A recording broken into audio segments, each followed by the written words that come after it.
Abooluganda Mukama yeebazibwe. Tumwebaza nate atuwadde wiiki empya n'atumazaako wiiki enkadde n'atuleeta mu wiiki empya nga tuli balamu. Ekitiibwa n'ettendo Mukama bimuddire. Ntuuse okusaasira kwange eri abo bonna abafiiriddwa abooluganda. Mukama Katonda abagumye. Eri abo abalwadde nsaba Mukama Katonda abajjanjabe ate abaggyeyo yonna gye muli. Essaala yange Mukama gwawadde obulamu nga tolwadde omazeewo wiiki ng'oli mulamu, abooluganda twalayo eddakiika emu ogambe Mukama nkwebaza kuba sinze mulungi ennyo naye kibadde kisa kyo. Otwaleyo akadde omwebaze.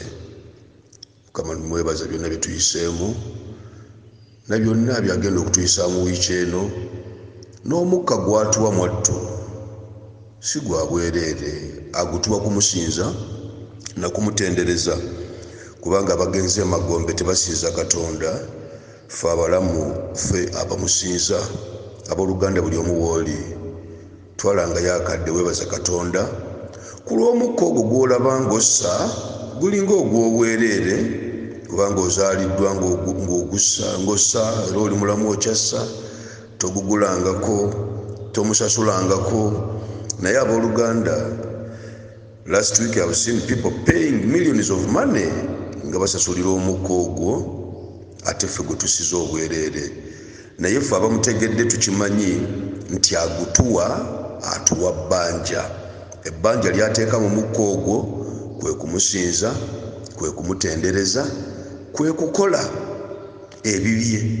Ffe abamu tukimanyi ate tukisomesa n'abo abaagala okuwulira, kubanga okuwulira is a choice. Kyangu okuwulira ODL n'oli n'agamba enjiri zaatutamadda, buli musumba aweereza njiri, oli kyangu nnyo okukikola because it is a free will, it is a choice. Okuwulira is a choice, okuwuliriza is a choice. Kati oli asalawo. Naye kankubuulire, byonna by'owulira ne by'owuliriza mwe muli obuwanguzi, mwe muli okulemererwa. Kisinziira ky'owulidde okiwulidde otya, ate okiwuliriza otya, ate okikoze otya. Kubanga obudde obusinga omuntu afuna n'omuntu atafuna, embeera ezibatomera ziba ze zimu. Naye enjawulo, akanomo kakwata, enjawulo ejjira ku kintu kimu. Bw'owulidde owulidde ki? Bw'owuliriza owuliriza ki? Enjawulo wejjira. Otherwise bye tusisinkana bye bimu, naye amaanyi ge tubisisinkanya n'engeri gye tubigendako n'engeri gye tubyanukula yeereeta omuwanguzi, yeereeta alemereddwa, yeereeta omuntu ogamba nti ebyange byagaana. Naye ng'ate n'oli eyabiwangula eyiye embeera yalinga eyoono, naye omwoyo gwe yagiteekako gwali gwa njawulo. Abooluganda nsaba Mukama Katonda akumpeerenga data osobolenga okubanga at least owulirayo enjiri eno. Enjiri eno ngirikodinga with a lot of passion, with a lot of love, okuva ku buweereza bwaffe at Fame International Cathedral, the New Jerusalem City. Eri Katonda oyo atalemererwa atusobozesa okukola ebibye, oba omusana gwako oba enkuba etonnya, Mukama nga tumwebaza. Abooluganda neebaza Mukama for yesterday, tutera kubeera ne Covenant Saturday, Friday, special Covenant Friday, gyetera okubeera nayo for the special grace. Mukama mwebaza erimu abaana mwenna, kyonna Mukama kye yabasobozezza okubanga muleeta mu nnyumba ya Mukama. Abooluganda, buli ali ku mukutu guno, abamu tebaliiko, abamu beeyungako bweyunzi, naye buli omu akimanyi bulungi nti tulina ebya Mukama bye tukola. Era olunaku olwo nalwo tubaako Mukama kye tumusaba. Buli omu abeere very good partner. It's a partnership Friday oba Covenant Friday. Buli omu Mukama wagamba nti nedda, leka nkwateyo ensigo yange ey'okwagala nange ngende mpagira omulimu gwa Mukama omwezi guno. Let me do some work.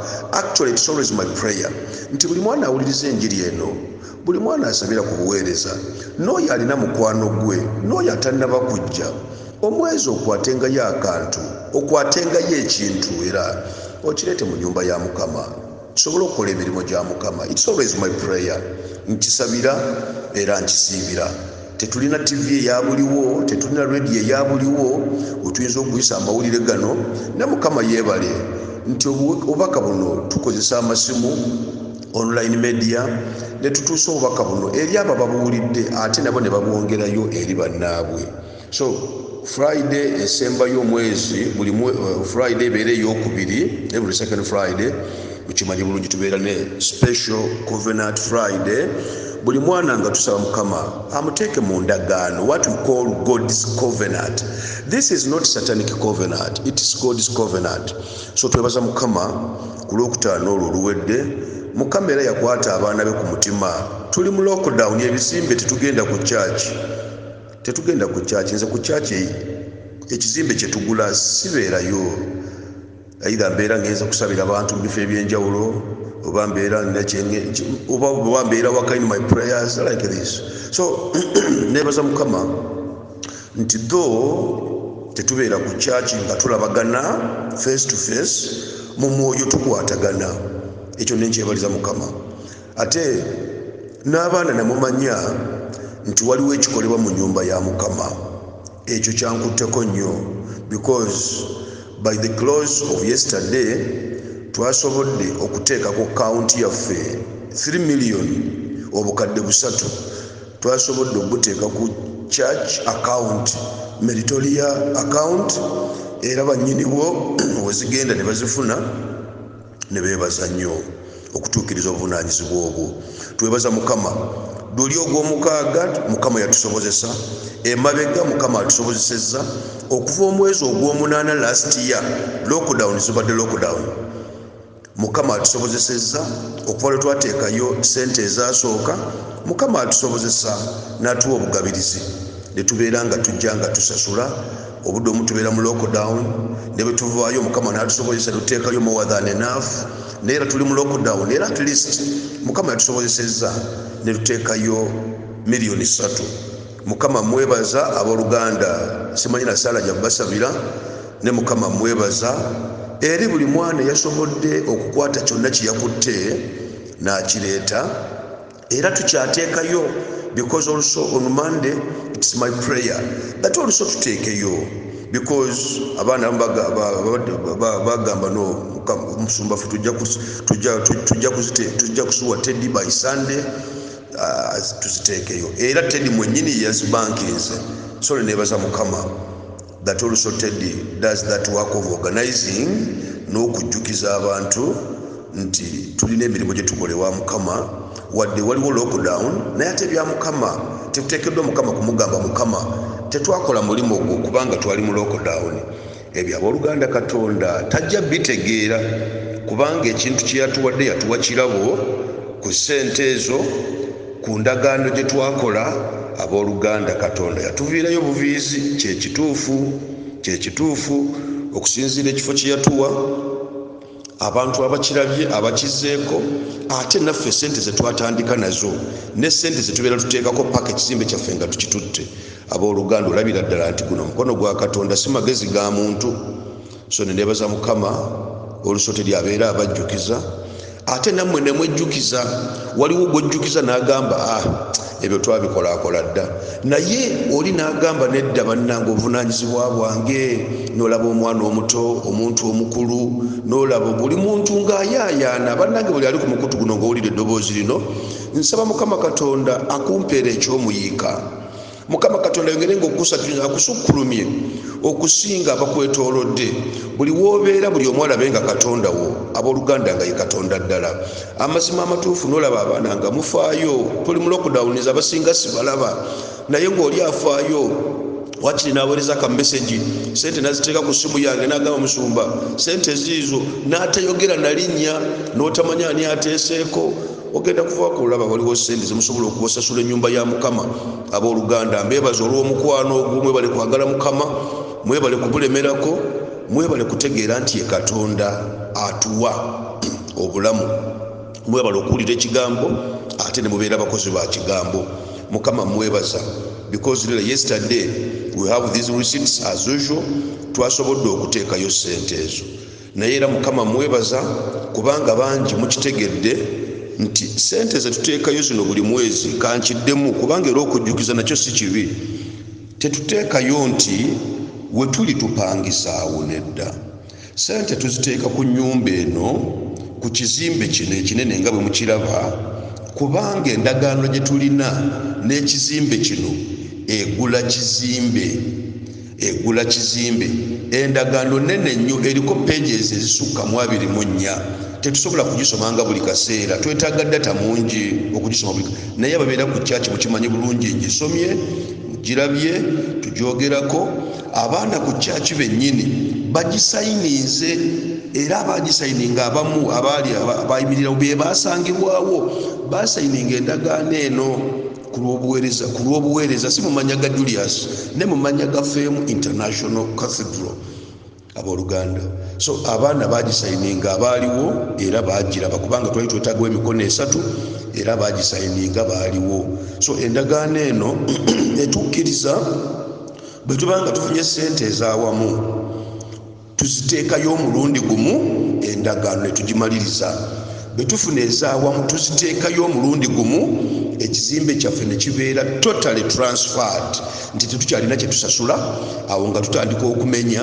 nga tutandika okukirongoosa nga tuteekako olwo munda naye nga tumaze okumalayo sente ate actually ekyo nakibasaba nabagamba nedda katusooke tumalayo sente zammwe tulyoke tutandika okukola rehabilitations kyova olaba tetulina kintu kyonna kye tukola ku kizimbe oba kujjamu bisenge oba kukola ki kubanga ekyetu kyetaaga okusinga kwe kumalayo ate neera mu buntu bulamu tosobola kumala gamenya kizimbe kyoli nga tonnaba kumalayo sente ze abooluganda tebuba bufuuse buyaaye buba bufuuse bubbi obwo so nagamba nedda tusooka kumalayo sente zaabwe then ffe tutandika okutereeza ekizimbe kyaffe nga bwe tukyagala abooluganda ate ekyo buli omu asabira ku church akimanyi bulungi tukyogedde emirundi egiwera buli omu akimanyi bulungi so tuteekeddwa okusooka okumalayo then tulyoke tukitereeze so buli omu ajja ku church ekyo I believe mirundi mingi tukyogedde abaweereza bakyogedde ate era buli omu akimanyi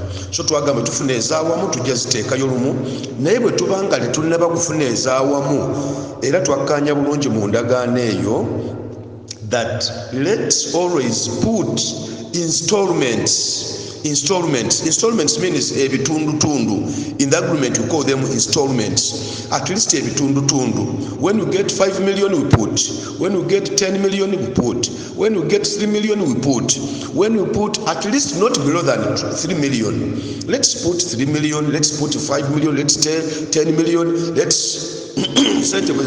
let's put this kind of money that at the end of the day sente zino tuzigatta wamu bwe tufuna ez'awamu tugattamu ne tugamba no so far we have paid 300 million so if you have paid 300 million the balance is this much kati ezisigaddeyo zonna ez'awamu ziizino era olumala okuziteekayo endagaano nga tugisazaamu nga tukwata kizimbe kyaffe nga tutandika okukitereeza munda nga tuteeka mu ofiisi zaffe zetwagala era although ezimu already mweziri nga tuteeka mu hall nga tuteeka renovation zonna zetwetaaga okukola kati nga tekikyaliko kugamba nti tulina kye tukyasasula kyonna ku kizimbe tutandika kukyetereereza nga Fame International Cathedral so those are the two options ezatuweebwa mu ndagaano eyo ate twazikaanyaako they did not dictate these options no I requested for these options from these people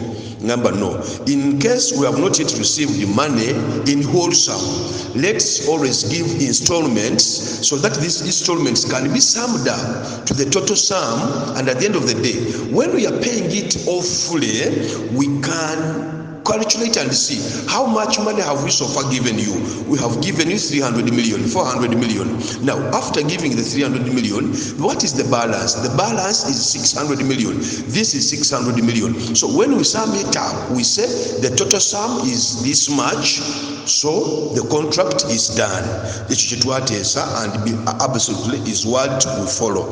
So nenebaza mukama that every month mukama katonda tusobozeseza okubanga tulina kye tuteekayo n'ate nammwe mbeebaza mu linnya erisinga amaanyi lyayo so mwebale okuba nti mwerekereza it's not because you have a lot of sacks of monies in the houses no mukama mwebaza omwana afuna emitwalo 2 n'agireeta, ow'olukumi n'aluleeta, ow'ettaano n'agireeta, ow'abiri n'agaleeta, ate moto ne bazitwalira Teddy ku church n'azikuŋŋaanya awamu ne tuzitwala ku akawunti yaabwe ne tuziteekayo.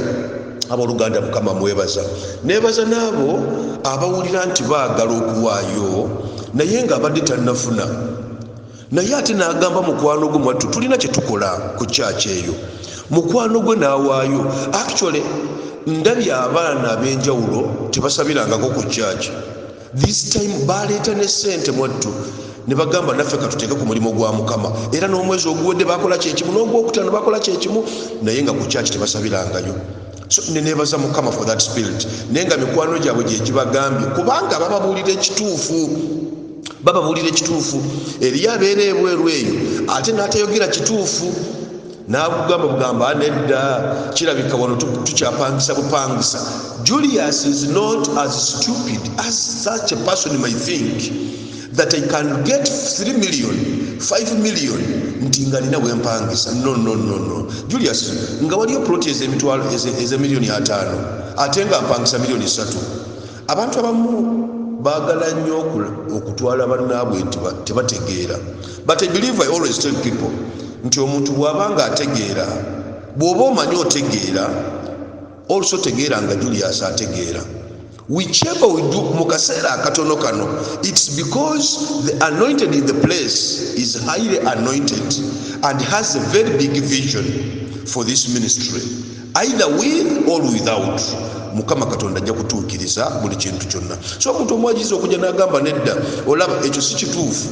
That's why obudde obusinga sente zino ngamba abaana abazikuŋŋaanyiza bennyini musiteeke ku akawunti yeeno, amannya geereeta geego ate nabo nga bagamanyi, because byonna mu ndagaano mwebiri. So this is not Julius's money, no, it is church money.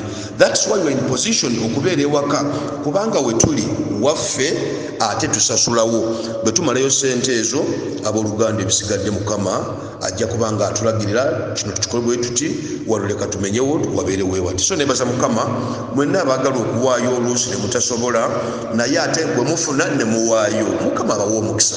Mwebala okusigala nga muli connected amidst the voices in the public, amidst the satanic voices. Mwebale okusigala nga muli so focused onto the word of God and the spirit of God. Mwebale okusigala nga muli ku Katonda oyo ate nga mumwewadde. Nzikiriza bulungi ajja kukola ebinene, nzikiriza bulungi ajja kukola ebisingako, nzikiriza bulungi ajja basanyusa, nzikiriza bulungi ajja bagabirira n'okusinga bwe yali akikozeeko. Abooluganda Mukama yeebale that we paid that much. At least tukkiriza nti ennyumba ya Mukama waliwo omulimu ogwakoleddwa, era nzikiriza bulungi nammwe abakyaleeta waliwo ataasobodde kuwaayo by Friday. Nsikiriza bulungi oyinza okikola olwaleero, oyinza okikola wiiki eno, kubanga tuli kimu nti sente zino zonna singa tuzifuna wamu abooluganda tusobola okusasula ekintu kino kikimalayo. It is for a purpose of buying God's house, nothing more, nothing less. Tukola bukozi emirimu gya Mukama. So mbebaza mwebale kwerekerezanga for God's work, ate mwebale kwagalanga Mukama. That's why olwaleero is a light Sunday, Sunday yaffe ya kitangaala. Abooluganda nina ekitangaala kyenjagala okusinziira ku ekyo tubeeko kye twebuulirirako, ate Katonda tumuddize ekitiibwa, kubanga Julius ne bwe njogera ebigambo ebyenkanawa no tebikola makulu nga temuli mu kigambo kya Katonda. Bino ne bwe mbibagamba ne tusanyuka ne tugamba Mukama weebale, tebikola makulu. Naye nzikiriza bulungi bwe bibaamu ekigambo kya Katonda, they make more than enough sense. Either with the devil fighting or not, God still remains God. Oba Sitaani bw'ayagala atya, as long as the word of God is spoken, the devil can never overcome the word of God. It can never overcome. So that's why nebaza Mukama for whichever is being done for his glory. Era ekitiibwa n'ettendo Mukama bimuddire kubanga atukoze bulungi, akyatukola bulungi, ate endagaano ye Mukama Katonda agituukiriza. Mwebale kubeera mikwano gya Mukama, mwebale kumwagala, mwebale olw'omutima ogwo ate naawe atannaba nsaba mukama katonda akusobozese oli mwana mu nnyumba. I believe more than enough. Teri muntu aze mu maaso gange mukama n'amuleka kyekimu, taliiyo ate tagenda kubaayo, kubanga yaŋŋamba mu kubikkulirwa 3:12 Julius bwe yanajjanga mu maaso go nja mufuulanga mpagi, nja mufuulanga obujulizi, nja mufuulanga akabonero. Abooluganda okujjako oli mwattu nga yeemamaazizza nedda. Teri muntu mukama gwaleeta mu maaso gange n'akuleka kyekimu ate tagenda kubaayo. Ekyo nkikkiriza bulungi. Okujjako ekiteeta enjawulo iza okuwulira n'okukola. Buli lw'otandika okukola ky'owulidde mukama katonda abaako byakukwasa ate n'akusanyusa. Era kusinziira ku ekyo nsaba ebigambo bino mbiteeke mu kigambo kya Katonda, kubanga neeyongedde okulaba mu lockdown nti amazima Katonda alina abaana baafuulidde ddala ababe. Ekyo nkiwulira. God has made some people his personal and private friends and is ready to give them beyond doubt. Whether they are in Uganda or outside Uganda, God has confirmed and is still confirming many people as friends and lovers of his word. Oba abaana bano bali wano oba baliwa, mukama katonda akiwulira nti erina abantu bakutte ku mitima, erina abantu bakozesa n'abagamba mmwe muteekeddwa okukola emirimu gya mukama. Omanyi okukola emirimu gya mukama abooluganda is not once in a blue moon. Leero nasobodde leka nkole. No. Whoever loves God, God gives you an overflow. God gives you some excess. God gives you something for his house. Abooluganda teri muntu agamba nti katonda mwagala. I'm a friend of Jesus. I'm a friend of God. Naye sisobodde. No. Oli agamba nti tasobodde aba tayagadde. Because oyinza obutasobola lwakutaano nakusobozesa ku lwomukaaga, nakusobozesa ku Sunday, nakusobozesa ku Monday. Then my question comes, bw'aba aleese, do you do what you are supposed to do? It becomes a question. So okusobozesa tekitegeeza nti olunaku olwo badde, but jjukira, this is something that takes a month. So omwezi we guggweerako sikkiriza na mulundi na gumu nti mukama katonda ayinza okukotogera n'obulwa nusu 10 oba 5 ebigamba leero mukama ensigo yange ya 5 yiyo egende ebeere mu ndagaano. Nedda, tekisoboka. Nti mukama yanyimye nusu 5, yanyimye 15, yanyimye nusu 2, tekisoboka. We have a ministry where we don't segregate monies. Obuweereza obumu busosola ssente, naye ewaffe nzikiriza bulungi buli mwana ssente z'aleeta ziweesa katonda ekitiibwa as long as it is given from the bottom of the heart, nti zasobodde ate nga ali genuine to what he or she is giving. That money is blessed by God. So mukama nzikiriza bulungi nti buli omu amusobozesa. Nze that is my belief and I pray over that and I see it, kubanga mukama ndabye ng'akozesezza abaana be. So mwebale kubeera mikwano gya mukama era mwebale kukkiriza kukola mirimu gye, ate nsaba mweyongerere ddala mu maaso, kubanga bwe mbeebaza n'enkomaawo waliwo ayinza okugamba nti kati tumaliriza. No, abooluganda omulimu gukyaliyo, n'omwezi ogujja tugenda kukola kyekimu, n'emyezi tugenda kukola kyekimu, paka ekizimbe kino batulirangirira nti kati emikono tugijjeeko ku ssente tetubadde tusasula zonna ziweddeyo. Abooluganda buli mwezi buli omuleka yeefubengako, kugende ng'okutuuka nga tulina gye tuteeka mirimu gya mukama. Temukindikira abooluganda, no, kubanga nze mwe nnimiro ya mukama, mwe abakola emirimu gya mukama. Nze ndi ddoboozi, I'm just a mouthpiece, okubawa project, okubawa okubikkulirwa, ate ne tukukolera awamu. Weri agamba nedda musumba ejaza giteekako. Yes, wabaawo ze nnyongerako, kubanga ne bwe ngenda okusabira omuntu ayinza okumpayo 5,000 akakadde, nze nkateeka mutesi directly ku akaunti ya church. Abooluganda naye abooluganda tezimaze ekyo, ne nange era ng'omuweereza wammwe, ng'omuweereza wa mukama, I get that money and say no, this is God's money. That's why budo obusinga, whichever money comes into my hands, nze ndaba bulabinga za katonda, situlira kirala kyonna. That's why I over sacrifice myself, I over give myself. Whichever money that comes into my hands, I just see God in that money. oba ntono oba nyingi oba zenkanawa. That's why whoever puts money in hands agenda kwesanga nga aweereddwa omukisa munene, because I pray over this money and give this money to God, because God is my friend, is my employer, is my master, is my king, is my savior, is my bridge. To me, God is life.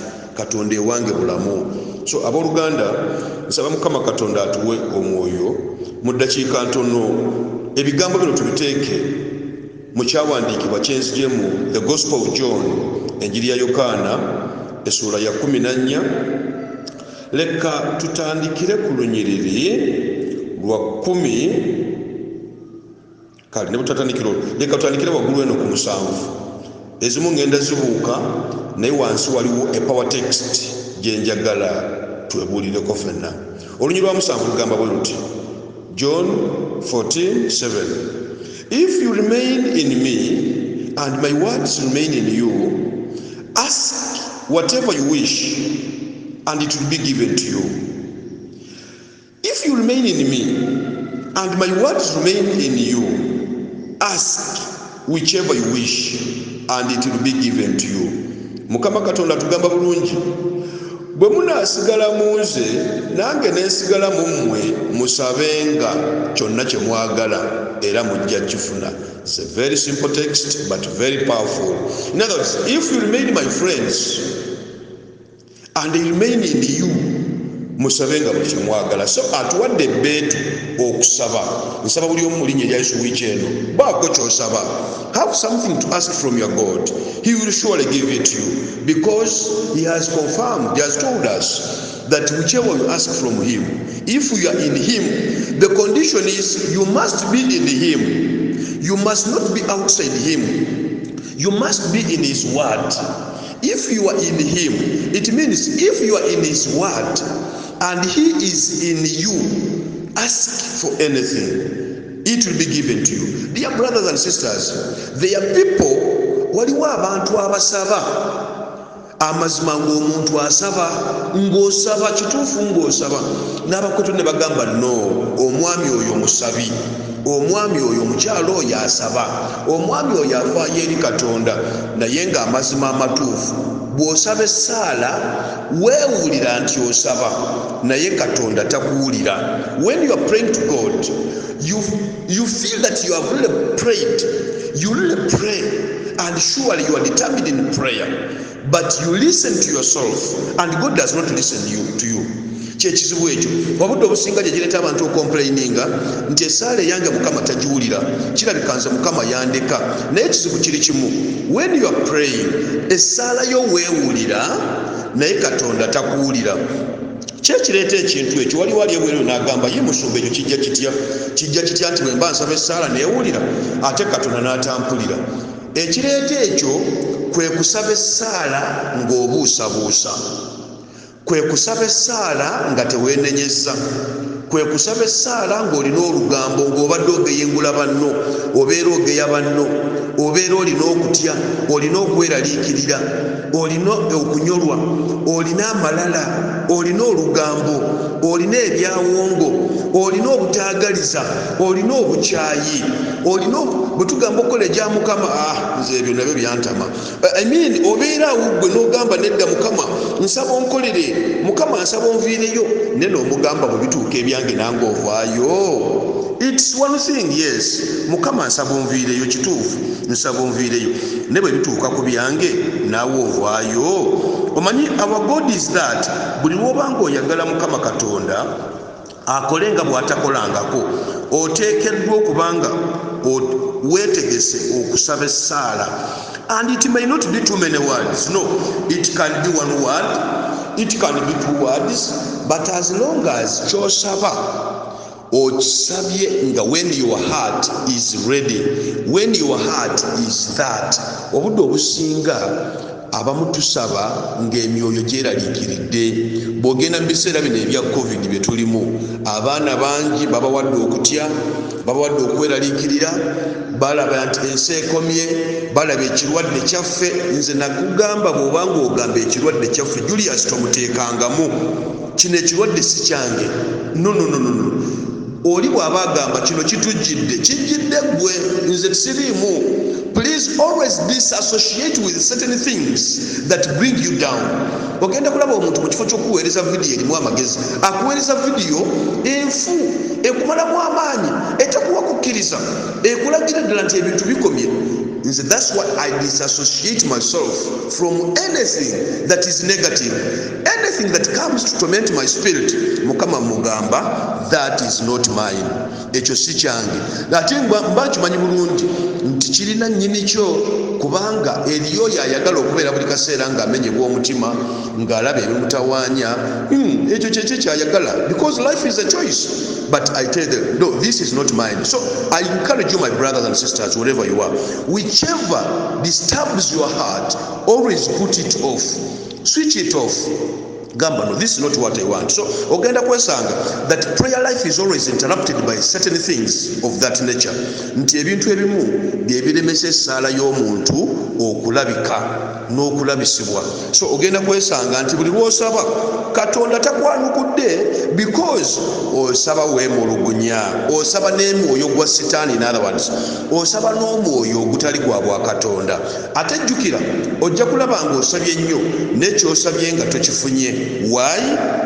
Because your heart is tormented, your heart is broken, your heart is holding a lot of fears, sorrows, lies, and not doing the word. Ekigambo kya Katonda okiwuliriza naye tokikola, okiwulira naye tokikola. And remember, God blesses the doers. God does not bless the hearers as per se. No, God blesses the doers. It is from doing that God is going to bless. That's why he says in James chapter 1 verse 22 that do not be mere hearers but be doers of the word. Don't be mere listeners but become doers of my word. So that's why he says in Lunyirwa Musango that if you remain in me and my word remains in you, God needs your footsteps, your footpath to be directed and guided by the word of God. No matter what, oba omusana gwaka, oba it is persecution, God needs you to be his friend. Omuntu bw'abeera mukwano gwo, njagala nnyo olugero lugamba, your friend in need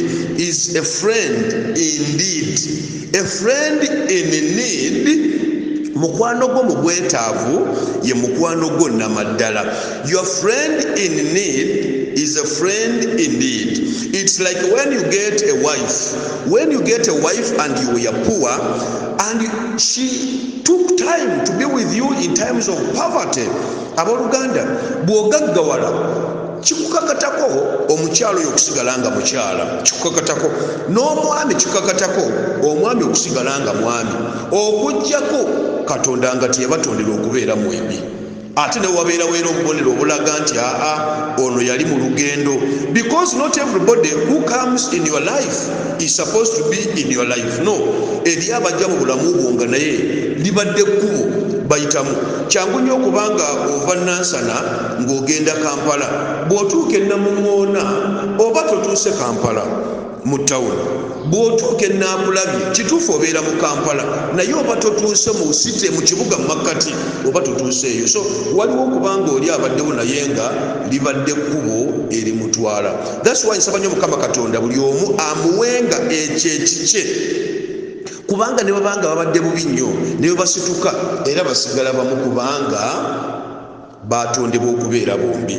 Ekigambo kya Katonda bwe kikubeeramu kikuyamba okuleeta Katonda okutuula mu ggwe.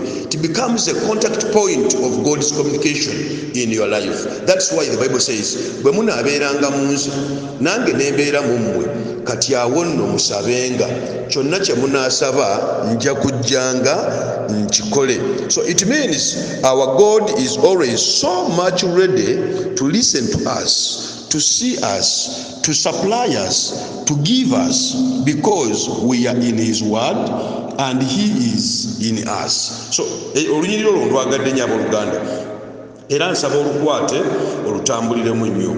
Then bw'osoma ennyiriri eza wansi osobola okuzibuuka n'ogenda ku lunyiriri olw'ekkumi n'ebbiri lugamba lutya: My command in this is therefore, love each other as I have loved you. Greater love has no one than this, than his friend to lay down his life for his friends. Olunyi lwa 14 lugamba lutya? You are my friend if you do what I command. Nduddamu. You are my friend if you do what I command. Aboluganda olunyi lugamba nti you are my friend if you do what I don't do. You are my friend if you listen and live. You are my friend if you don't do. You are my friend if you don't come to me. You are my friend if you don't obey my word. No. You are my friend if you do. If you do, it means you must be a doer. What I command. I no longer call you servants because a servant does not know his master's business. Instead, I have called you friends. For everything that I have learned from my Father, I have made known to you. For you did not choose me, but I chose you and appointed you to go and bear fruit. The fruit that will last. Then the Father will give you whatever you ask in my name. This is my command. Love each other. Glory be to God. Mukama yebale olw'ekigambo kino Buluganda. Olw'ekumenya luno olwagadde nnyo. Obeera mukwano gwa Katonda ng'okoze Katonda by'ayagala. Ekitegeeza bw'oba tokola Katonda by'ayagala tobeera mukwano gwe. Naye oli waddembe okugamba nti Katonda mukwano gwange. What a friend we have in Jesus. All the sins and cares to bear. Ogamba oli mukwano gwe naye tokola bibye. Abooluganda, that is what we say, oyo atambulira mu bulimba. Otambulira mu bulimba ng'olowooza oli mukwano gwa Katonda, but deep down in your heart omanyi tokola Katonda ky'ayagala ng'okimanyi bulungi. Ate mwatu ekisinga okunyumira Yokaana 16:8. When the Spirit of God is upon you, buli lwogenda ewa Katonda waliwo ekibi ekikulumiriza.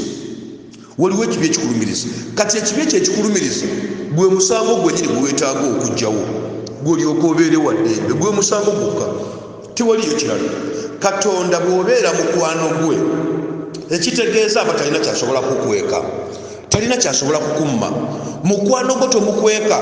That's why bw'obeera mukwano gw'omuntu, bw'obeera mukwano gw'omuntu, bw'abeera mu buzibu, obuzibu bukukwatako kyenkanyi. Bw'abeera mu kunyolwa, kukukwatako kyenkanyi. You become so sympathetic to the person to an extent of being so empathetic. Ng'owulira nti ekiri ku muntu oyo amazima kikyo. Omuntu oyo kyayogedde abooluganda kikyo. Kati manyi oyo afuuse mukwano gwo. That's why omutwe gw'olwaleero gubadde under a sub-theme eyitibwa Who is your friend? Nsaba buli eyo awulira enjiri eno tandika okwetooloola olabe. Our meditational theme this Sunday is being Who is your friend? Mukwano gwo y'ani? Mukwano gwo y'ani? Mukwano gwo y'ani? Who is your friend? Mukwano gwo y'ani? The kibuuzo tekigambye ani gw'oyagala. The Bible has told us love each other. That's what it has told us in John chapter 14 verse 17. The command is love each other. But down in 14 the verse has told us you are my friend if you do what I command. So that's why the Spirit revealed to me ogugamba our meditational theme today. Who is your friend? Mukwano gwo y'ani? Mukwano gwo akola ki? Mukwano gwo ayogera ki? Mukwano gwo akugamba ki? What does your friend tell you? What does your friend share with you? What does your friend wish you? Mukwano gwo akwagaliza ki? Mukwano gwo akugamba kyakukolera ki? Mukwano gwo muteesa ki? Mukwano gwo mussa ki? Who is your friend? Abooluganda, that whom you call your friend is responsible for whichever you are, for whichever you do, and whichever you're going to be. gwoyita mukwano gwo.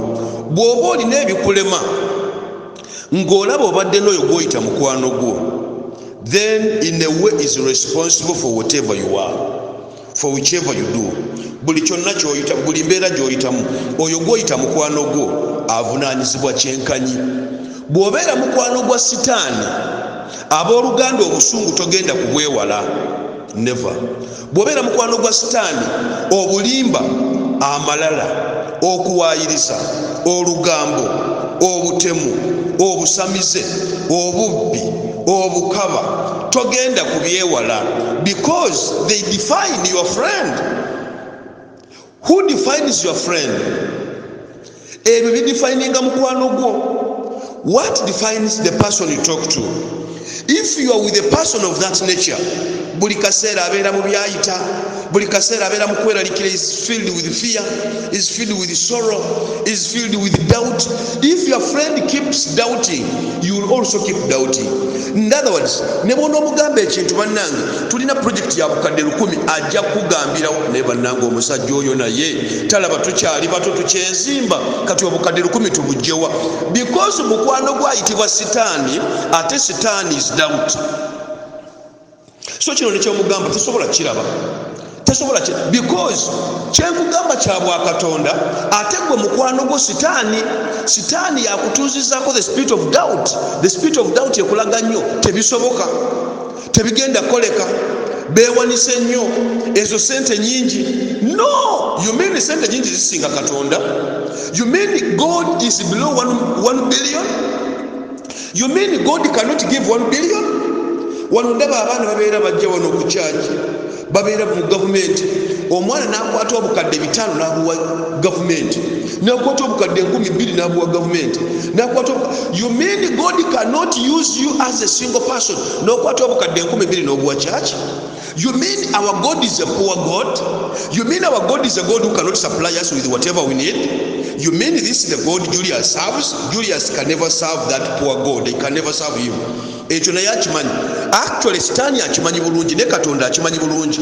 I cannot ever bow before such a God who sees myopically nti ebintu byabirabe mu kulemererwa. They can never serve that God. I'm a friend of that God who gives people peace, who gives people good life, who gives a blessing, who does healing, deliverance and prophecy. To that God whom I call the unfailing God, that in every situation he gives a solution. In every situation is there for us, is a problem solver. That's why my question is, who is your friend? Aboluganda nsaba buli awulira enjiri eno mu linnya erya Yesu, tandika okwebuuza olwaleero ani mukwano gwo, era mukwano gwoyo biki byayogera naawe, biki byakwagaliza, biki byakutegekedde, biki byakola. Who is your friend? Aboluganda ojja kwesanga mukwano gwo buli kaseera bwajja abeera mu lugambo, abeera kubulira gundi yagge wano, olaba gundi yafudde, ate bayize ekyo. Omuntu ne bw'ate alifudde, bantu mwe abamu mulina emimwa egitta bannammwe.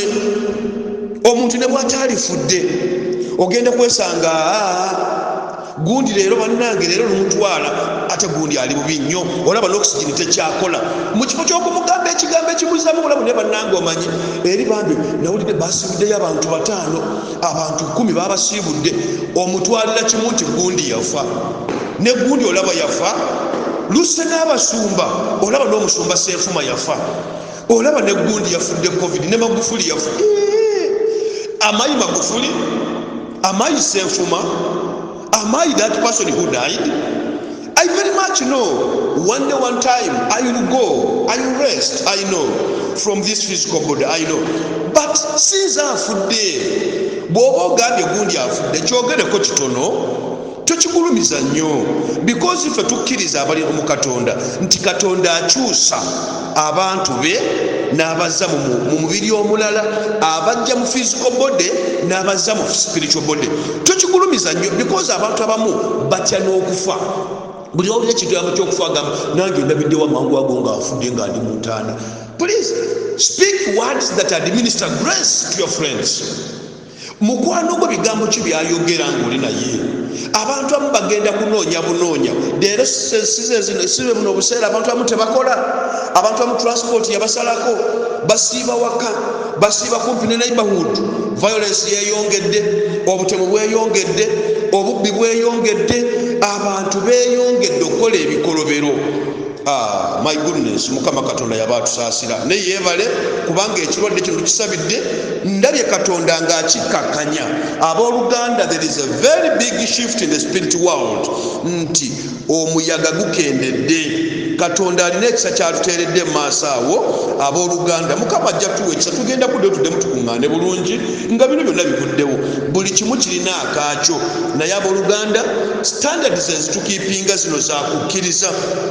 Social distance is a standard of faith. Sanitizing is a standard of faith. Abooluganda ebisoboka leka tubikole nga tulina okukkiriza nti Katonda agenda bikozesa okutuwa obulamu obulungi. Who is your friend? Abooluganda, if you are a friend of Satan, you will be defined by the fruits of Satan. Ekyo kye mbadde njagala. If you are a friend of Satan, you will be defined by the fruits of Satan, and you will do actions and duties of Satan, like murder, killing, stealing, wickedness, kulaguza, kutomeza bantu, byogenda okukola, because you bear the fruits of your friend. That's why it says in John chapter 8 verse 44, mukwano gwo is Satan and is a liar, therefore you speak the language of your friend. Oye mukwano gwe bye byayogera era bw'abanga byayogera nawe byogenda okwogera kubanga byomanyi. Nze nzikiriza bulungi singa enkima ezaala akaana kaayo n'ekazaalira ewaka awatali miti tebuuka terina kyerinnyako, akaana k'enkima tekagenda kubuukira muti kubanga tekakiyigidde ku maama waako. Naye obukima bubeera mu kibira, ogenda kasanga nga kato naye nga kabuuka ekinoga kati kana akato kayiga katya. Maama waako yakayigiriza. N'enkima eno singa ebeera waka ogenda kwesanga ate akaana nga tekabuuka. Teyakulira mu kibira kubanga ebyekibira tebimanyi emanyi byawaka. Abooluganda, mukwano gwo mwegendereze. Nze mbalabula buli awuliriza enjiri eno, buli awuliriza this morning sermon on this light Sunday, nkuwa omwoyo w'amagezi okumanya n'okutegeera. Mukama gwe yawa Sulaimaani n'amugamba Sulaimaani, nkuwadde omwoyo w'amagezi olamule obwakabaka bwange.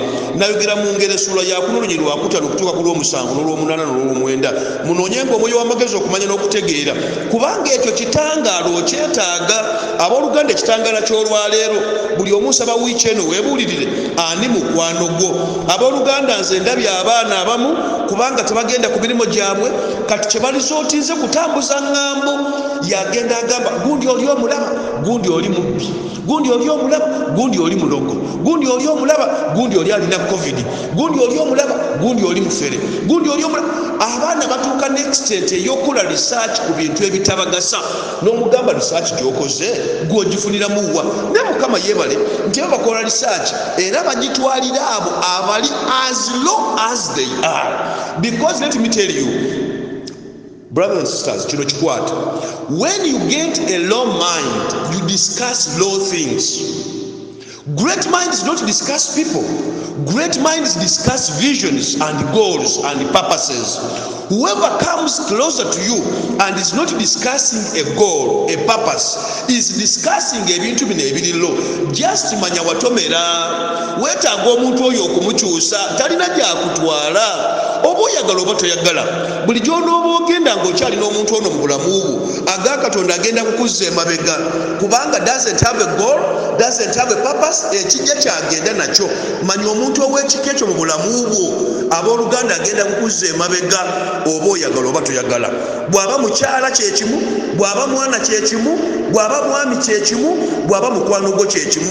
Manya talina gyakutwala. If you are joined by just feelings, not purpose, manya temulina gye mugenda era mujja kubeera nga mwetoolera awo mukaaba nnaku, mukaba bwavu, mukaba kulemererwa, because both of you were joined by a feeling. Oh, omwami ono ndabikidde bulungi. Oh, ndabikidde bulungi. Ono gwe ngenda okuwasa. Oh, ono omuwala ebbeere lyatutwa. Oh, ono gwe ntwala. Oh, ono laba kimyula. Oh, ono gwe. Oh, ono laba black beauty njagala black. Oh, ono gwe ntwala. Aga Katonda otomedde.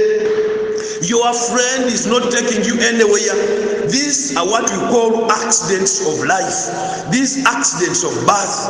Ebyo tebina gye bikutwala oba oyagala oba toyagala, naye Mukama bw'ali kuviirayo n'osanga omuntu nga is joined by a purpose. Abooluganda ng'alina vision, ng'alina goal, and what that, when that goal is divine, nga mu Katonda oyo bannange wanjawulo, mu kukola wanjawulo, ayagala okulaakulana, ayagala mubeere bulungi, afaayo. Abooluganda ojja kuba ofunye omwami omulungi, ojja kuba ofunye mukwano gw'omulungi. That's why I always tell you, nammwe abakyanoonya ababeezi, nammwe abanoonya abaami n'abakyala, it's my prayer, bw'oba owasawasa mukwano gwo, please take a friend. Somebody must become a friend, because the Bible has told us in verses 15 and 16 that tokweka muntu. When you are a friend can never hide anything from you. Yesu talina kyatukweka. We know the Father's business because he has made us our friends. So bw'obeera mukwano gwo, oli bw'abeera mukwano gwo, tobaako ky'omukweka. In other words, byonna ebibyo abeera abimanyi, meaning he can advise you, you can go together, you can do something together, you can agree to disagree. Even when you disagree, you come back and agree because you are friends. When you disagree, you hate. Kasita tetukkaanya omwana akyawa bukyayi n'atandika okukwogerera n'atandika okukuvumirira, naye disagreement is okay. It's okay for people to disagree, but when you disagree, don't hate. And when people disagree, ebigambo ebiddiira biba bya bukyayi, byebiragira ddala no, ono yali tali mukwano gwe. Let me tell you, buli muntu ayagala Katonda, for instance, n'amala n'agamba oyo tabadde Katonda, gubadde musambwa, yali tanoonya Katonda. Actually in principle yali anoonya musambwa, era kyova olaba omusambwa gumututte kati gwayogerera. That's what the Bible says. Never dare touch the anointed. Tokwatanga gwe gwefuseeka amafuta gange. Buli gwawuliriza enjiri, you are the anointed of God. Mukama alina amaanyi ge gakuteeseemu gayagala olabise eri amawanga. Abamu bamanyi nti the anointed be bano bokka abalina Katonda. No, bano abasumba, abaweereza. No, buli Katonda muntu gwe yatonda is the anointed of God. In other words, yamuteekamu omwoyo we, yamuteekamu amaanyi ge. So agamba emizimu n'emisambwa n'ebikolimu n'ebiteega nti never touch my anointed. Omuntu ono wange togezanga mukwatako, obwavu tomukwatangako, ebirwadde tomukwatangako, okulemererwa never, okugaanibwa tokwatangako. This is my anointed. Naye abamu bakishiftinga to only abaweereza ba Mukama. No, naawe oli muweereza, oba olina omudaala, oba olina ebbajjiro, oba oli makanika, oba okola ki, you are the anointed of God. Awo wennyini w'oli Mukama gw'ayagala akukozese obuulire enjiri ye. That's why if you are not a friend of God, how can you speak for God? If you're not a friend of God, you cannot know the secrets of God. You must become a friend of God so that you can know what God speaks to you about Uganda. And what he speaks to you, you will be in a position to speak to the rest. Nsaba Mukama Katonda buli omu akimanyi omutwe olwaleero tandika okwebuuza, ani mukwano gwo? Ani mukwano gwo? Kankubuulire mu mikwano gyo gyonna, simple password, sooka okulembeze Katonda. Password eriemu, sooka okulembeze Katonda, sooka ofuule Mukama Katonda wo mukwano gwo, y'omwagale n'amagezi go n'emmeeme yo n'obugagga bwo n'ebibyo byonna.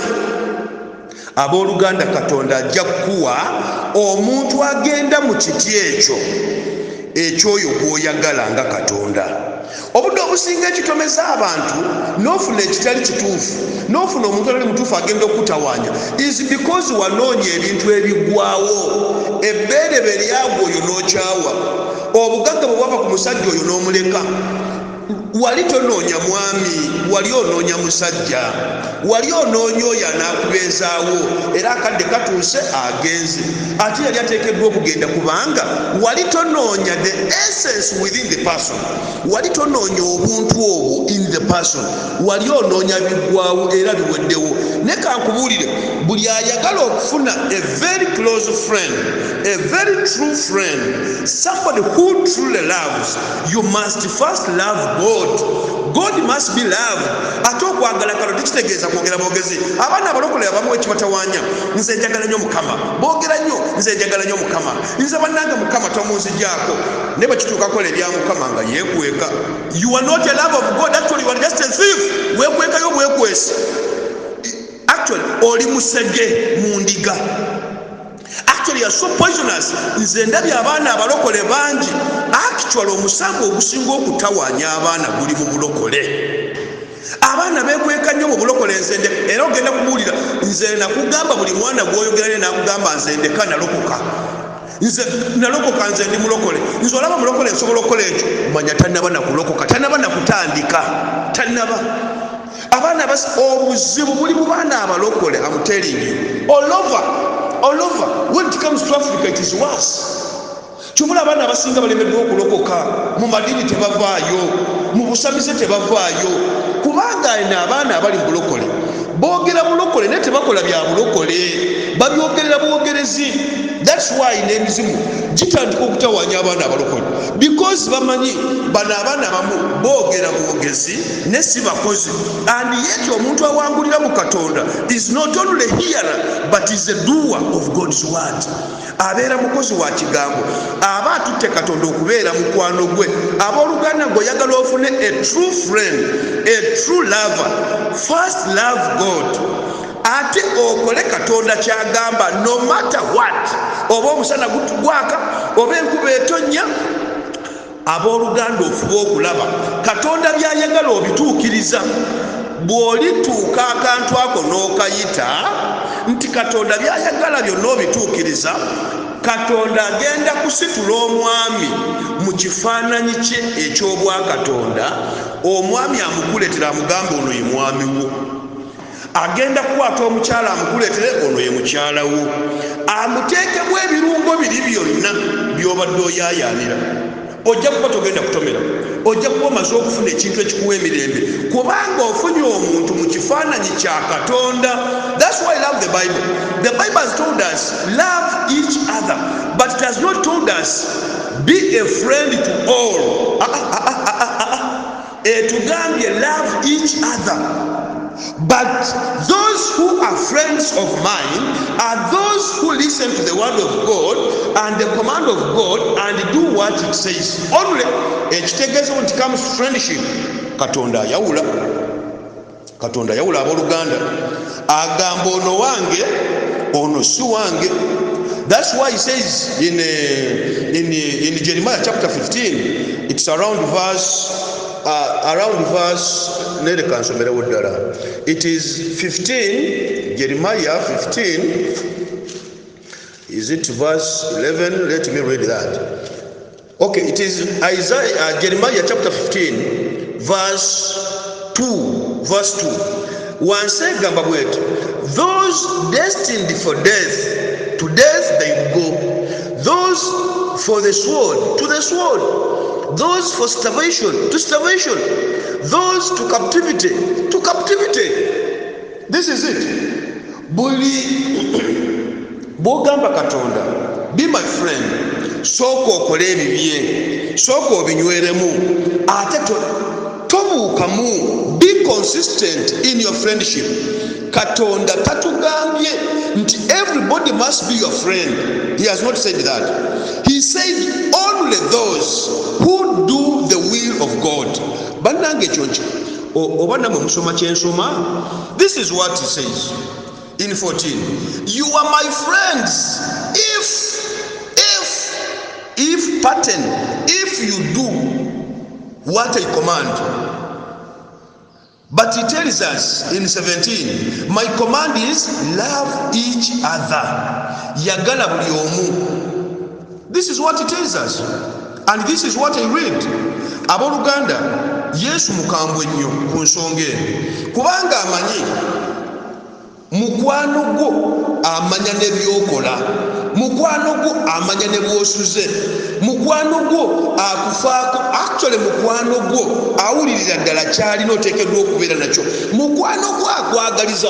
Naye abooluganda buli lwobeera n'omuntu buli kadde ng'osika musike, buli kadde ng'olagira, buli kadde kino kiri, buli kadde manya oyo bambi omala biseera era bw'omweteekako nnyo ng'olaba si byaliko mufuule let this be your love but should never be your friend because ajja kumenyera bwereere ojo ojja kwesanga ng'alina omulala gwe yatonderwa. Abooluganda ekyo bwe kityo bwe kiri era budde bwe bukya ani akubeera ku mutima Katonda era Katonda mu kifaananyi kyani. Kati manya omutima gwo gye gusuze, omutima gwo gye gukedde, naawe gy'ogenda okeera. Ngenda kulaba abaana abasinga luba lunaku lwa Sande n'agamba ku Sande tugenda kukyalira gundi, tugenda kukyalira n'ogenda kulaba olunaku ku Sande puroguramu zalina za kuzunga buzunzi, kukyala bukyazi, kugenda mu mabala, kugenda mu kusanyuka. Ne church nga tajirina mu mutima gwe, nga tajirina. Kyova olabera Museveni bw'ateeka lockdowns n'agamba bannange amasinzizo gagala, agamba kati ate bannange sitaani ono mulimba bw'agamba amasinzizo tugaggale, abo bennyini ne basooka okugamba ate atugalira amasinzizo bannange tunaasaba tutya tetugende ku church. aba alimba ye lives a perversive life. Wulira Yesu nga bwe yakambuwala, bamugamba bwe bati nti maama wo ne baganda bwe bali wabweru bakunoonya. Soma Luka, the Gospel of Luke chapter 8. Let's do verse 21. Let's test verse 21. This is what Jesus replied. Bwe bamugamba banno bali ebweru bakunoonya, Jesus replied, my mother and my brothers are those who hear God's word and put it in practice. Oh, glory be to God. Yesu naye yawula yagamba kati wadde maama wuyo anzadde Mariya mumanyi bulungi, ba Yakobo bamanyi bulungi, ba Joni bamanyi bulungi, naye abange boyita baganda bange beebo abakola ekigambo kya Katonda nga bamaze okukiwulira. Saabo abanoonyako ebyabwe, saabo nze abange be bano, maama wange y'ono awulira eddoboozi lya Katonda n'akola Cherigamba. Those are my friends. Abooluganda, even when you go to the biblical context, ojakulaba Abraham, as old as he was accredited as a friend of God because he obeyed God's word by sacrificing the son Isaac. That's how he became a perfect friend of God, and it was credited unto him, the father of righteousness. Abraham is the father of righteousness. He did right. What right did he do? He obeyed God's word to an extent of trying to sacrifice his son. Oh, glory be to God. Abraham tiyafuuka jjajja waffe mu kukkiriza nti kubanga yawulira buwulizi. Osanga omwana omulokole ng'alemeddeko, Katonda wa Ibulahamu, Katonda wa Isaaka, Katonda wa Yakobo. Naye buli omuntu aba asaba esale ngamba oba ono Katonda wa Ibulayimu gw'ayogerako amumanyi, Katonda wa Isaaka gw'ayogerako amumanyi, Katonda wa Yakobo gw'ayogerako amumanyi. Ogenda kulaba bambi yakwata kikwate, it is cram work. Abooluganda Katonda wa Ibulahamu yoyo Katonda yagamba Ibulahamu mpa omwana wo, ate Katonda ng'akimanyi bulungi ye mwana yekka Ibulahamu gw'alina, amuzaalidde ku myaka 9, ye mwana yekka gw'alina, naye n'amugamba mumpenga sacrifice. Ibulahamu teyagamba mukazi we, Ibulahamu teyagamba muntu yenna, yakwata mukwasa omwana n'amusiba n'amutwala ku lusozi agende ateekeyo ekyoto amuwonge. Bannange okukkiriza okw'ekika ekyo Mukama nange okumpeera eddala. Okwata omwana wo n'omutwala ku lusozi. Abooluganda bwe mba nsoma ebintu ebimu bino oluusi n'enviiri zinva ku mutwe ne ngamba Mukama, this great faith. Ennaku zino abakyala bamu abeekengera ababba baabwe bw'atambulako n'akaana ne bagenda awantu akawa essimu ye afuna essimu oba agamba kati gwe abakwata essimu ya taata bwe mba mutambula abeera kati muli luddawa kati mutuuseewo teryakukutteko teryakugambyeko kintu kyonna teri kyolabe kitateredde yeekengera ne taata w'omwana abamu beekengera ne bamama w'abaana ne lwaki butali bwesimu. Abraham teyagamba Saara yagenda yekka. That's why it was accredited to Abraham, not to Sarah. It was credited to Abraham as the father of righteousness, and he became a friend of God because he obeyed God's will 100%. That's why when you read Genesis chapter 22 verse 14, Katonda yamuprovidingira endiga era Katonda atuukiriza endagaano y'okusaddaaka sacrifice. But Abraham yasalamu ndiga, meaning he was determined to sacrifice his son. Oh, glory to God. Whoever became a friend of God, abooluganda, Katonda yamuwanguza. Look at this boy, David, King David, 15 years, was in a position to overcome Goliath. Goliath was defeated because David was a friend of God. This is a boy who would rear his father's herd of cattle. He would kill anything in the bush. He would kill lions. He would kill the bear. He would kill anything. But when he faced the giant Goliath, who was coming to attack and had defied the armies of the living God, David just said, you cannot defy the armies of the living Lord. When I'm a child of God, you cannot. He said, though you have everything that is strong in the world, you are coming against me with the javelin and the spears? No, I'm coming against you in the name of the living Lord. Agakatonda Daudi yawangula Goliath. It was by the power of the word, because David had a heart of God. Aboluganda, loving God involves having the heart of God. Who is your friend? My question goes back. All of these people I'm talking about them because they had the heart of God. They were friends of God. They did not just love God. Abantu abasinga omanyi okwagala kuno nkwagala buli omu asobola okugamba nkwagala, but being a friend of someone ojja kwesanga when someone is in a problem abamu bakudduka bakuleka naye omuntu akubeerako ne wawanga oli mu buzibu. That's why nasanyuse nnyo era mbeera musanyufu nnyo nengaba Mukama. Whereby you have created a farm family of fame, a family that loves you in and out of the season.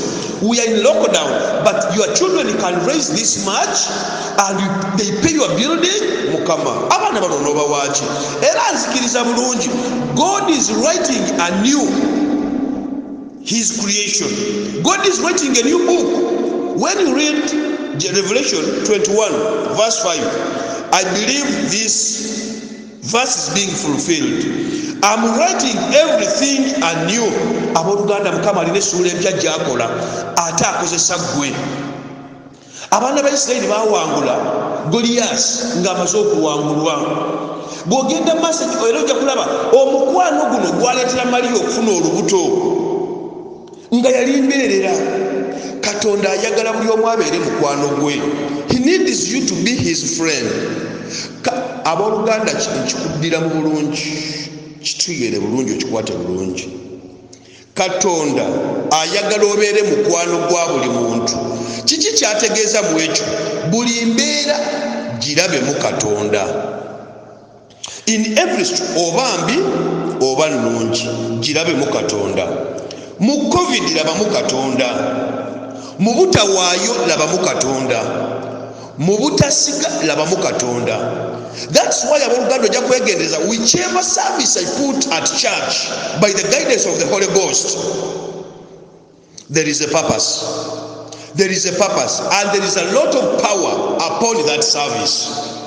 When you talk of a special covenant service, okuyingiza abaana buli omu azze mu ndagaano ya Katonda in the special grace aga Katonda, emisambwa buli we giri gitawaana, amayembe buli we gali gatawaana, lubaale buli waali asituka, era ogenda kwesanga nga waliwo omwana akwatiddwa nga bamugamba nedda togeza kututeeka mu muliro, togeza kututeeka mu bantu abo, togeza kuteeka wa musajja oyo ajja twoca omusajja agaka ogenda kulaba era omwana nga sente za Mukama ziyali ategese bambi nga tazireese, waakiri afuna omulwadde, waakiri afuna amukyalira, waakiri abaako ekimuugula, naye ng'amazima ekimuugula tekizze kumukkiriza kubeera mu buwanguzi, kizza kwongera kumusuula. Kati era ogenda kwesanga omwana naye nga yekkiriranyiza ng'agamba ate mwatunze naakola nti after all I'm even very far, I'm even being catered for, bandabirira na bulabirizi. Era ogenda kulaba ekyo bwe kiggwaawo eziddako ng'afuna ate naye bambi lwakuba nti omuzibu guno gumutuddeko nnyo tajjukira gamba nti gulina misinga leka amuteekeyo. Let me tell you, sitaani akutambulira ku kagere. Not until you learn the powerful word of God, not until you learn to stick to God, you can overcome Satan. You can, because Satan is disobedience. Satan is a liar, is a perversion, is an opposition. Yabeera okukuwakanya era agenda kule namugamba nedda togeza bw'otuteeka mu ndagaano eyo tujja kukutta, ojja kulemererwa. Bw'onoowaayo ezo togenda kuddamu kufuna. Era jagamba ezizo zakwetegekera bulwadde, ezizo zakukola bibyo. Naye abooluganda, ekigaba obulamu kiba kigambo kya Katonda, ate Katonda yagaba obulamu. That's why buli gwayita asooka kumufuula mukwano gwe. Bw'akufuula mukwano gwe akuyigiriza amakubo ge. In other words, in him you can no longer fail, because God has made you his friend and is teaching you his businesses. Akuyigiriza amakubo ge n'obuwanguzi. That's how Moses overcame. That's how Elijah, Elisha, all of these people overcame Abraham, because they learned God's way of doing things. Brothers and sisters, who is your friend? Who is your friend? It's my prayer. Kusande ne ekitangala buli omosi gaze ekibuuzo ekyo. Who is your friend? For me I'm seeing God creating friends. For me I'm seeing God creating friends. Waliwo omukyala obadde n'omwoyo ogw'okulaba abafu nga bakuwa ssente. Abafu bwe bajja nga bakuwa ssente. Abooluganda, weegendereze ewammwe ssente zammwe waliwo yateeka eddogo ku malaalo. Amalaalo ago ge gavaamu abafu abakwonoonera ssente, nti buli ssente z'okwatako zaafa. Olaba nnyo abaafa ate nga bakuwa ssente. Nsaba nnyo Mukama Katonda akugirewo eddogo eryo, ateekewo omukwano gwe osobole okukuba ebyo byonna ebibadde bikuwangula mu linnya erisinga amaanyi erya Yesu. Abooluganda, ekyo kyegendereze. Yawusin omufu ng'awa omukyala ssente, naye ate avudde mu ntaana nga mulaba. Mukyala gwe oli mutono, medium, oli mutono, ate oli mweru, toli mumpi. Ogwo omuzimu gusabire. Ate kyangu nnyo, bira mukwano gwa Katonda, be a friend of God. Ebyo Katonda byayagalira ddala, kubanga bw'oba tokirina, how are you going to testify to God? How? Tosobola kutestifying to God nga toyise mu bizibu bino, naye ebizibu bino byoyitamu abooluganda bye bikuwa obujulizi. It's my prayer, Mukama Katonda wiiki eno akumpeereyo omukwano. Nino mukwano gwange yasooka okwagala nze, yampalula mu kisa kye. Katonda mufuule mukwano gwo, naye ajja kuwa oyo ateekeddwa okubeera mu bulamu bwo. Abooluganda, you are my friend if you do what I command. Not only what you listen, not only what you hear, no, what I command. Bw'otandika okukola kye nalagira, abooluganda, ofuuka mukwano gwange. Nsaba Mukama Katonda akumpeere wiiki ejjudde obugabirizi, ejjudde obulamu obulungi. Neebaza Mukama Katonda ku lwabo bonna abasobodde okukwata ne muwaayo, abasobodde okwongera okuwa ku nnyumba ya Mukama, nammwe abatakozesebwa maloboozi okubuzaabuzibwa. Sitaani ali bweru eyo atambulira mu makanisa agalwanisa bannaabwe abasumba balwanisa bannaabwe ate ekinyumira bakozesa baana abeeyita abalokole n'amuwaayo 5 n'amuwaayo omutwalo n'atandika okumugamba oyo nga bw'ali nabbi w'obulimba oyo nga bw'ali mufere n'amekinga shuwa abeetooloddemu mwenna abalemese okukola emirimu gya Mukama naye ensonga eri emu bw'aba amanyi kyalwanisa teyakitandika aga Katonda muggulu amaze okuwangulwa talina kyayinza kukola Katonda tatandika n'alemererwa abooluganda ogenda kwekuba baana bange mbabuulira togezanga kwekikka mu kkubo lya Katonda togezanga kwekikka mu kkubo ly'otaatandika togezanga kwekikka olaba n'omwana owo osobola omubuuza n'akukuba emiggo ate Katonda yakutonda. That's why he says in Isaiah 53 verse 5 by his stripes we are healed. Onoonya miggojo abooluganda obudde obusinga ndabye ente ng'ewunya ku mbazzi nina essekoko ewange emanyi okukomba ku kambe eyinza okusanga akambe nga kaliko obuntu bwa muwogo oba kava kusala paapaali oba kava kusala ekintu kyonna ekyokulya n'etandika okukakomberera it begins baking the kambe neŋŋamba olaba sekkoke eno sekkoke ekimanyi bulungi nti akambe kano kagenda gisala kubanga it's just a question of saying musale sekkoke eyo tewedde. Abooluganda ndabye abaana aga Katonda abanoonya ebyabwe ndabye abaana abanoonya okulemererwa ndabye abaana sitaani bakozesa ng'atambuza bigere ate bennyini abategedde ekituufu bennyini abadde abawabula abantu bennyini sitaani bakozesa aga Katonda mu ggulu abaana banoonya okufa banoonya entaana banoonya ekibasaanyaawo banoonya ekibatasobola. Abooluganda kyotatandika otomanya ekyatandika tomanya ekivudde. Abooluganda vunnama if not sirisa omumwago. Abooluganda ndabye sitaani ng'ayingidde abaana kino nkyogera nkiwulira kubanga eno malayika y'okufa nagirangirira dda malayika y'okufa etambuza bigere. Abooluganda ekozesa abantu ekozesa ebintu malayika y'okufa abaana abamu batudde butuuzi bali mu lugambo bali mu kugeya bali mu kulemesa bannaabwe bali mu kubeekiikamu naye kankubulire buli bw'obaako omuntu gw'osuula kubanga olina kyewamubuulira ekitali kituufu omusango n'omusaayi gwe bayibuli egamba mu Jeremiya omusaayi gwe gubeera ku ggwe.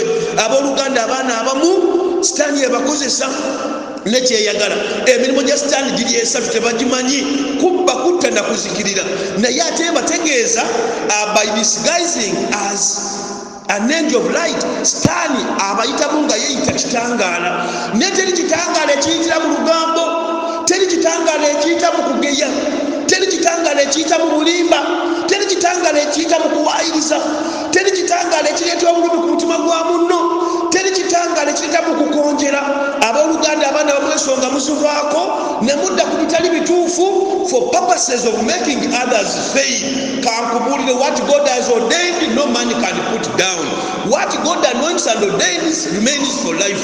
Abooluganda nkubuulira togendanga mu kkubo litali liryo buli omu Mukama gw'asitudde amuwa omukisa gwe kyonna ky'olwanisa oba weerwanisa tosobola kulwanisa Katonda mu muntu oyo. God has anointed man for different purposes. God has set man for different use. Abooluganda togezanga ndabye abaana abalemererwa kubanga beekiise mu makubo agatali gaabwe ate bo kye bakola they have become angels of darkness. They have become angels of Satan through rumor mongering, through backbiting, through lies, through pride, through fornication, through witchcraft, through murder. Bannange ebintu bingi. Abooluganda waliwo abafuuse n'osanga n'omwana you don't even speak a word of grace to others. Nobeera ng'ovuma banno gw'omanya ababbi gw'omanya abafere gw'omanya abalaaya gw'omanya abatemu gw'omanya abenzi gw'omanya abeetunda gw'omanya ababbi gw'omanya abatalina gw'omanya abataalidde gw'omanya abapangisa gw'omanya ebyagejja gw'omanya ebyakogga gw'omanya abampi gw'omanya abatono gw'omanya abatawulira gw'omanya abali obubi. Abooluganda ebyo byonna wabijjawa? Abooluganda the angel of death is moving through people. Malayika w'okufa atambulira mu sitaani mu bantu malayika w'okufa akozesa abantu ate ekyewuunyisa abo bennyini abagamba nti babadde bategedde Katonda sitaani bennyini bakozesa abamu babadde ku butuuti abamu babuulira njiri abamu babeera ku makubo abamu babadde bayimba, abamu baweereza, abamu bakola ebya Mukama, naye abooluganda tebakola bya Mukama, babeera ku butuuti nga baweereza Sitaani. Kyekyapandiisa akatabu The Devil on the Pulpit. Ne Sitaani katuuti waali ku kitukuvu, Sitaani alinnyawo naye ajjawo kukema bantu abajjawo abatwale mu Geyeena. Abooluganda weegendereza buli w'olinnya, weegendereza by'oyogerako, weegendereza by'olowooza.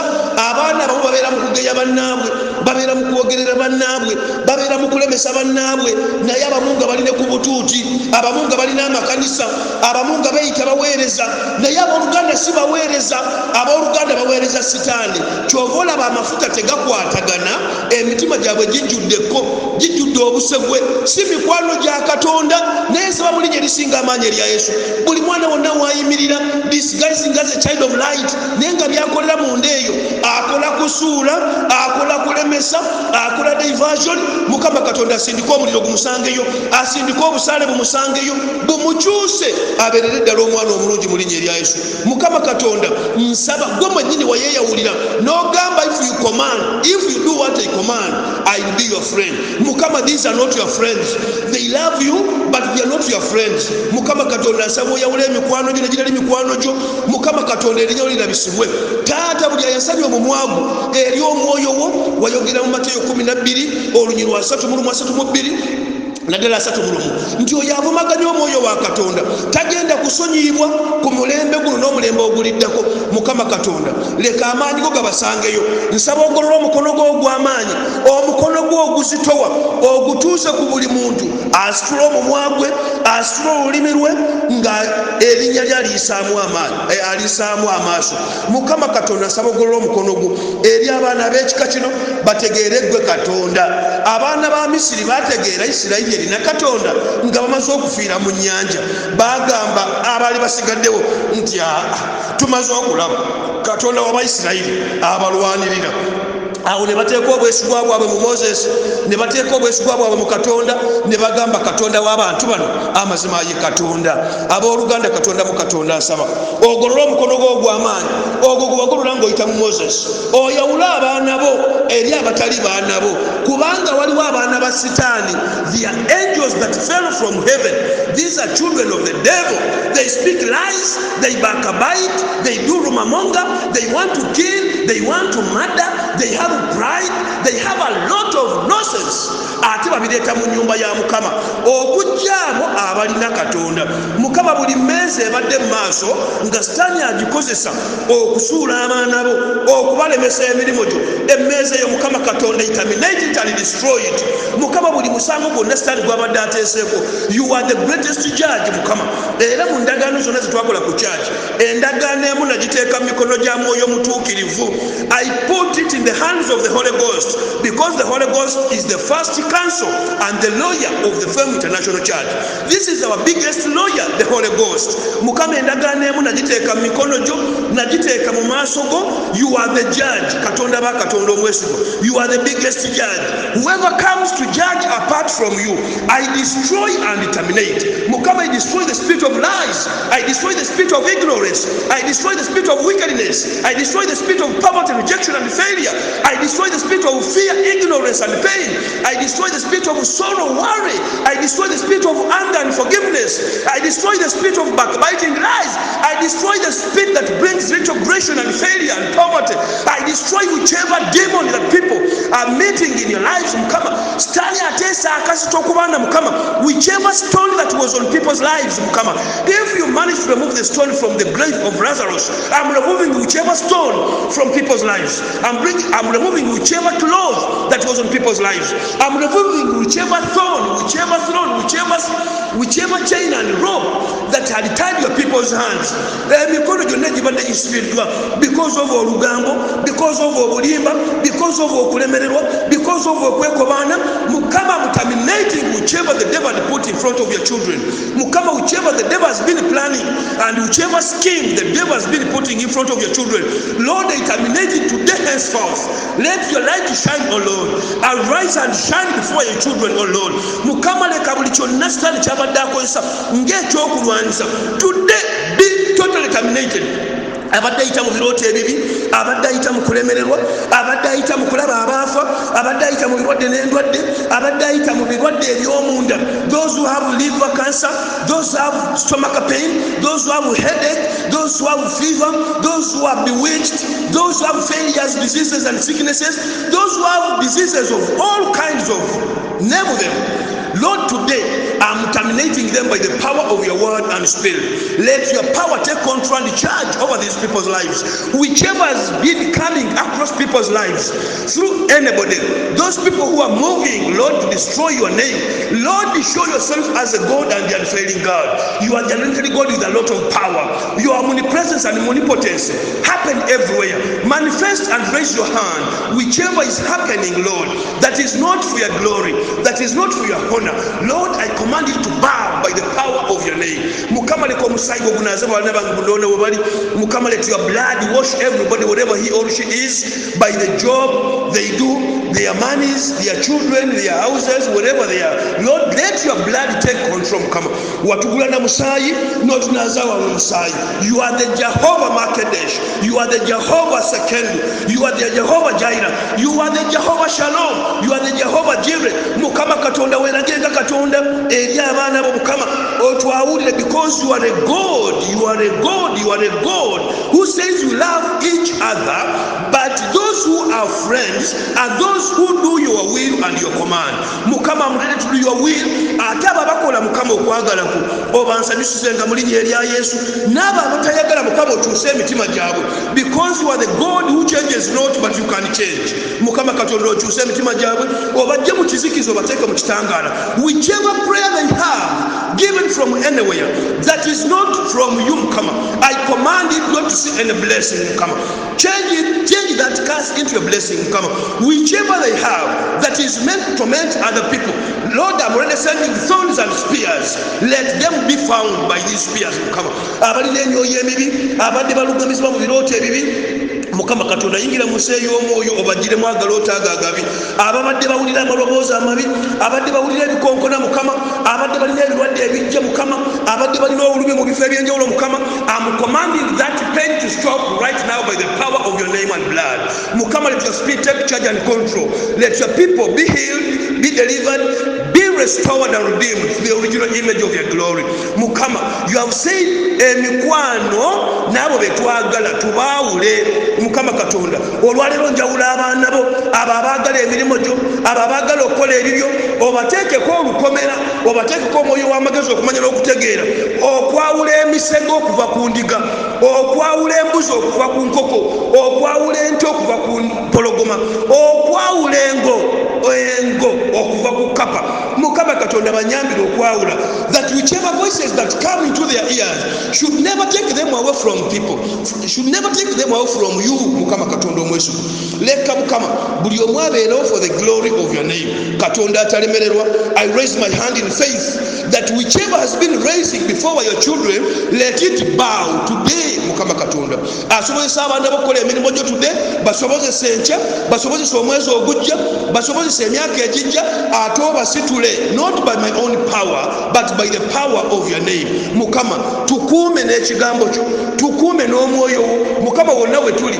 Let these people be ashamed, let them be ashamed, let them be ashamed when you have elevated your people from grace to grace, from failure to favor, from pressure to pleasure.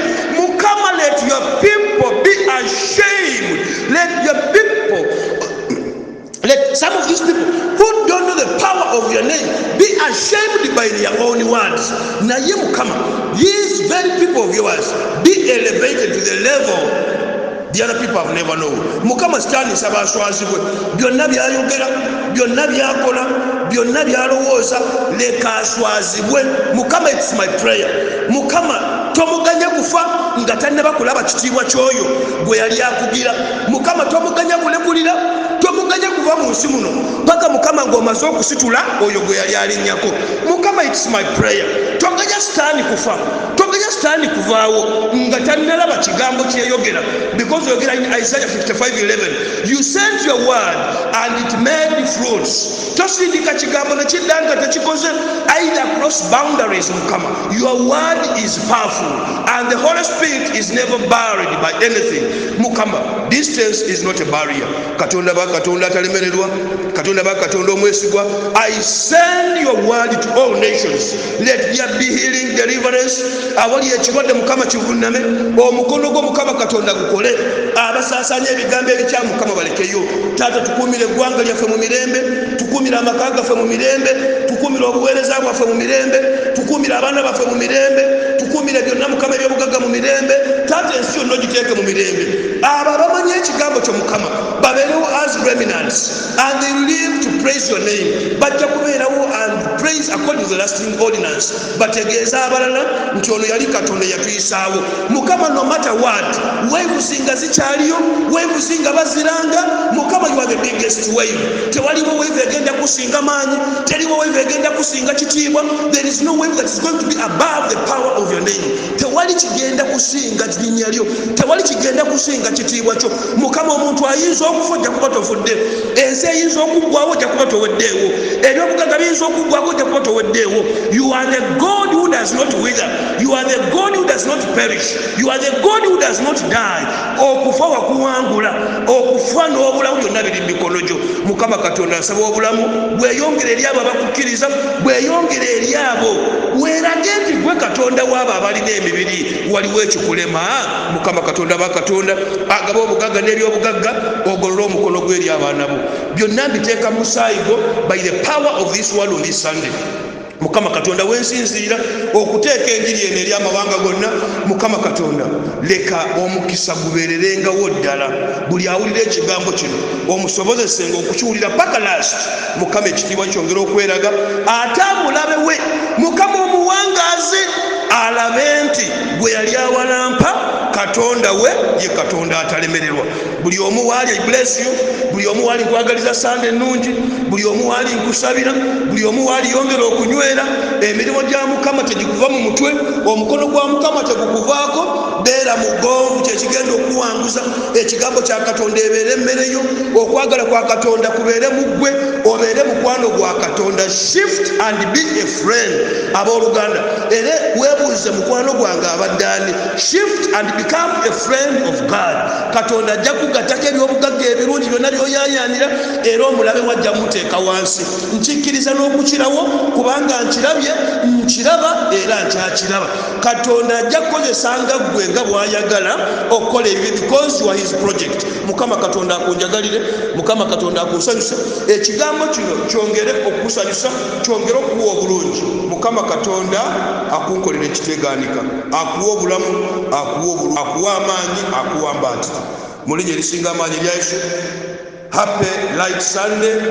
Mukama Katonda akusanyusa, akunjagalire wonna wooli, omusaayi gwagunaaza agutukuze, emirimu gy'ensawo zaziteeke mu ssente, ezaafa aziggyemu azifuule ennamu by doing God's work. Mukama Katonda akusanyuse. Esimu zange zibeerako abooluganda, teri muntu yenna yeekwasa nti sina ngeri gyenzuukizaamu byange. Abooluganda, esimu zange abaana bazikozesa okuteekawo ebimu byabwe eby'ekkumi ebiweebwayo ensigo zaabwe. Esimu za Teddy ku church zibeerayo. Teddy is always at church from Monday to Sunday. That's why she was in position okukuŋŋaanya ssente za Katonda ez'ekizimbe kye, because abo abaagala Mukama bagendeyo ne bamusangayo ne batwalayo ezaabwe, bazitwalayo. Naye bino Mukama Katonda alina amaanyi, Mukama Katonda atukuumye, wabula Mukama Katonda atwagala nnyo. Tateekeddwa kwagala ng'omukuula, tunulira gy'akujje, count your blessings and give back to him. Abooluganda, kyekyokka ekisanyusa Katonda. Okuwa Katonda tetulina kye tumukolera. Okuwa Katonda actually tugula bulamu bwaffe. Abooluganda, gwe nange tulina bukadde 10 obuwaayo buli mwezi tugule oxygen. Ne waliwo Katonda atuwadde oxygen ow'obwereere, n'olema n'okumuwa omutwalo, n'olema n'okumuwa emitwalo 10, n'olema n'okumuwa emitwalo 5, n'olemwa. That's why yagamba mu Luka 12:20, musirusiru gwe olwaleero omwoyo gw'ongutwala. abooluganda singa akyala ebyo byobugagga byolina byewekuŋŋanyizaako binakutaasa, will they help you? Not at all. Abooluganda ng'okyalina omukka ebyakatonda bibeere priority mu bulamu bwo. Let God be a friend. Nobody is too poor to be poor not to do God's work. Nobody. Okujjako the devil is just good at diverting people ng'ebalaga byansi. Please be diverted into the spiritual realms by going back to the drawing board and asking God to take you back into the original image. Abooluganda amayembe gajja kuvunnama, ebyo ebikwogera bijja kuvunnama, ojja kusabira abantu bawone kubanga omaze okusumululwa. Bw'oba omaze okusumululwa naawe ojja kuba osumuluddwa ate ojja sumulula abalala. Bw'oba okyali musibe tosobola kusumulula abalala. Nkusabira Mukama n'akuwonya n'akusumula n'enkuwa obunabbi kubanga waliwo yansumulula, yanzija mu ntaana tasobola kuleka mu ntaana, yanzija mu maziga tasobola kuleka mu maziga, yanzija mu bwavu tasobola kuleka mu bwavu, yanzija mu busiru n'ansomesa tasobola kuleka mu busiru. Abooluganda nzikiriza Katonda oyo atalemererwa akunkolera obulungi. I bless you Sunday mu linnya lya Yesu.